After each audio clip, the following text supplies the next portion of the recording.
Good morning, grade 6 learners. We have Rme Lesson today. I'm Rose Weber. I think you all know me already.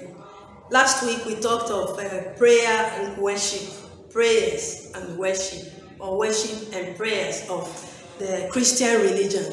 But today we'll go straight to the Islamic religion. How do they worship? What do we mean by prayer, worship for the Islamic religion or the Muslims? Yes, the Islamic religion or Muslims, they also worship Allah in their own form, which is completely or totally different from the Christian method of worshiping Almighty God. But we all worship one and supreme being. The Islamic method of worshiping or the Islamic worship method is divided into two. It's divided into two parts. We have the duty or service to mankind and the duty or service to Allah. The duty or service to mankind or the duty and worship to Allah. The duty or service to mankind or the duty or worship to Allah. Every Muslim is expected to worship Allah in these two manners. The duty or service to mankind and the duty or worship to Allah. When we say the duty or service to mankind, simply means, number one, respecting of authority. Every Islamic practice, every Muslim, someone practicing the Islamic religion must respect every authority. The authorities include the parents, elders, whichever community or whichever family you find yourself, you have to respect the authority, the parents or the elders of that place. Is a way of servicing mankind. Number two, keeping morals of society. The keep morals of society, like avoidance of theft, to steal, to kill. Those things must be observed by every Islamic practice. There's any Islamic person or anybody that is practicing Islamic religion. So they have to keep morals as well in the society. And it's forbidden to commit murder, it's forbidden to thief, to rape, and so many vices like that. So it's under service to mankind. We also have helping the needy. It's expected for every Islamic religious person to help the needy, the poor ones, the orphans, the sick ones. Is expected. These are all under the duty or service to humankind or mankind that every Muslim must observe. So we now have duty or service to Allah. I told you it's divided into two. Duty or service to Allah. Duty or service to Allah. Duty or worship, duty or worship. I always mention service, I'm sorry. Duty or worship to Allah is divided also into 5 parts. The first one is Shahada. Shahada is a declaration of faith. Shahada is where every Muslim is expected to declare that Allah is the only true God that they know, that they have. Every Muslim, with whatever prayer they want to pray to Allah, in whichever form of worship, they have to sound that declaration first, which is also called the Shahada, declaring that Allah is the only true God. Then we also have Salat. Salat is the prayer itself. Salat is divided into 5. It's a special kind of prayer. We'll come back to Salat, number 2. We'll come back to it to talk about it properly. Then we have the Zakat. The Zakat is also a form or a method of having the duty or worshipping Allah. The Zakat is alms giving. The Muslims are expected, or any Islamic religious person is expected to give and always do good, give the less privileged. That is number 3. And number 4, we have the Psalm. The Muslim student, please, pardon my pronunciation, I beg, please. We have the Psalm, which is also the Ramadan fast. It's a special way of having duty or worshipping Allah. Every Muslim on the Ramadan is expected to travel to Mecca, which is the holy city, at least once in their lifetime. So it's a duty or a worship to Allah. And we have the Hajj. Oh, sorry. The Hajj is the journey to Mecca, the Holy Land, number 5. The Hajj is the journey to Mecca, the Holy Land. While the Psalm, which is the Ramadan fast, is a special kind of abstinence of food and sex at a particular period of time, which is compulsory for every Muslim, especially the adult and those that are not sick or pregnant, to observe. They are all duty or worship to Allah. So these are the ways the Muslims or the Islamic worship is arranged. I said they are divided into 2.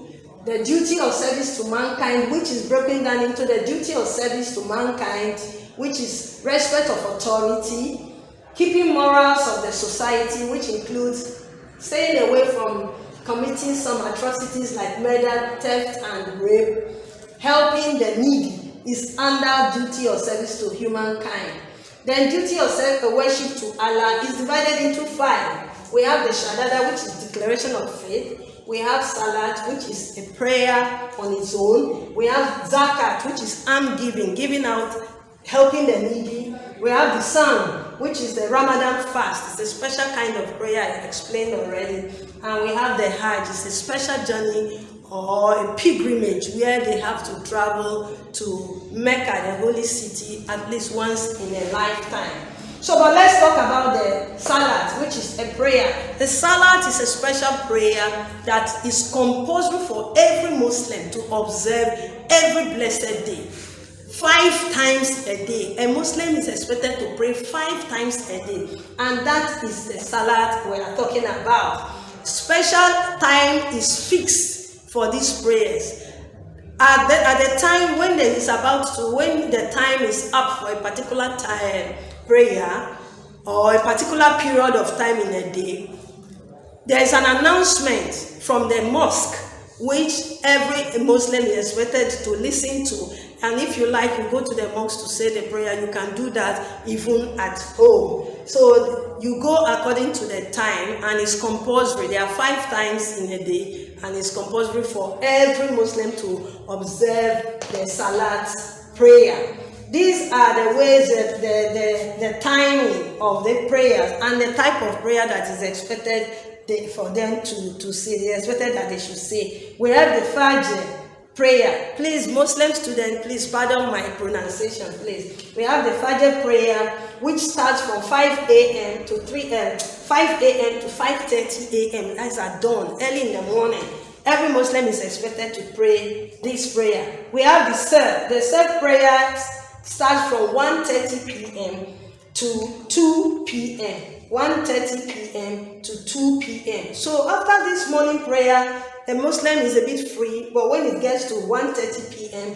to 2 p.m., they are expected to pray the second one, which is the Zeh. Then number 3, we have the As.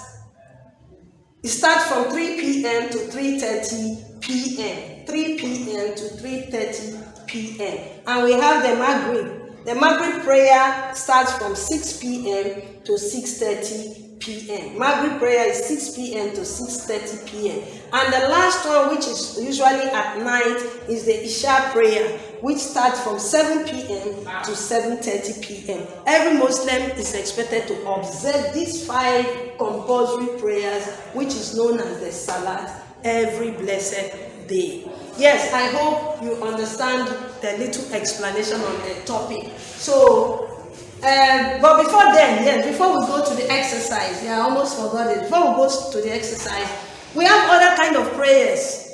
Other kind of prayers, not just this Salat, not only the Salat, but these ones are not compulsory. They are said if you like. Yes, number 1 of them is Janazah. Janazah is a rite for funeral when the lost ones are, when your loved ones, you lose your loved ones by death. They are said during funeral rite, Janazah. We have the Tahajjud. It's night prayer. It's not compulsory. That is when you lie, but you have to finish all this first. And we have the Tarawih prayer. It's also a special kind of prayer joined during the Ramadan feast. When you are doing the Ramadan fast, that is when you also include these Tarawih prayers during Ramadan fast. And we have the Juma prayer. The Juma prayer is every Friday. Every Friday. But even with all these prayers that are not too compulsory, this salat is the compulsory one. So even after saying this salat, any member can include any of this type of prayers. So this is just exercise 13 based on what the explanation you just listened to. Answer all questions. Number 1. In Islam, worship is grouped under 2 main headings. Name them. There are no options here. No options. It's not objective. You just give me the straight answers. In Islam, worship is grouped under 2 main headings. Name them. Number 2. Name 4 examples of Islamic acts of worship. I mentioned some. State 4 examples of Islamic acts of worship. Number 3. How many times does a Muslim pray every day? How many times does a Muslim pray every day? Number 4. Apart from the 5 compulsory daily prayers, there are other prayers. Name 2. Apart from the 5 compulsory daily prayers, there are other prayers. Name 2. Name the 5 compulsory daily prayers in Islam and state the times of the day that they are said. Name the 5 compulsory daily prayers in Islam and state the times of the day that they are said. Please, I hope it's not too difficult to answer. So just do it and send the work to my WhatsApp line. We'll meet in the next class. Bye-bye.